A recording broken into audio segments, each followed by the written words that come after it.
You've taken the bubble baths, you've bought the expensive candles, you even tried that meditation app for a week. So why do you still wake up feeling like you're carrying a backpack full of bricks?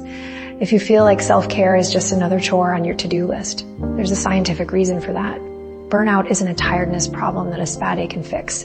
It's a neurobiological shift in how your brain processes stress. Today, we're moving past the surface level fluff. I'm going to show you what your brain actually needs to heal from burnout. And it has nothing to do with buying anything new.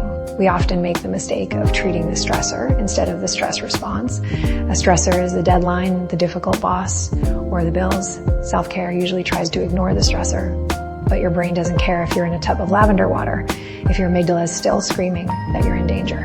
When you are burned out, your HPA Axis, which is the connection between your brain and your adrenal glands, is stuck in an open position. You are leaking stress hormones even when you're trying to relax. To fix this, we don't need relaxation, we need completion. In their groundbreaking research, Doctors Amelia and Amelia Nagoski explain that stress is a tunnel. You have to go all the way through it to get to the light. Most self-care is just standing still in the middle of the tunnel and hoping the walls look prettier. To heal your brain, you have to signal to your nervous system that the lion is no longer chasing you. You have to complete the cycle. Here is how the brain actually processes safety. 1, physical movement. This is the most efficient way to tell your brain you escaped. Even 2 minutes of jumping jacks or a frantic dance session can shift the neurochemistry too. Creative expression, turning an abstract emotion into something tangible like drawing or journal entry. This moves the processing from the emotional center to the prefrontal cortex. There's one thing your brain needs more than quiet time: co-regulation. As humans, our brains are hardwired to look to others for cues of safety. According to polyvagal theory, a 20-second hug or a deep belly laugh with a friend does more for burnout than a month of solo meditation. When you hug someone you trust, your brain releases oxytocin, which acts as a direct antagonist to cortisol, the stress hormone. It's like pouring water on a fire. If you're burned out, stop isolating. Your brain needs to see safety in the eyes of another person.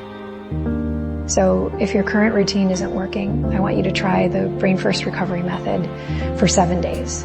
The 20-second reset, use deep physical touch or intense movement to signal the end of the workday. Digital sunset. Burnout is often sensory overload. Turn off all blue light 60 minutes before bed to allow your pineal gland to produce melatonin without interference. Active rest via passive rest. Stop scrolling. Instead, do something that requires low-stakes focus, like a puzzle or knitting. This allows the default mode network of your brain to reset. Self-care isn't about luxury, it's about maintenance. Your brain is a high-performance machine, and it's okay that it needs more than a scented candle to stay functional. This is the third part of our series on the nervous system, a simple mental health education.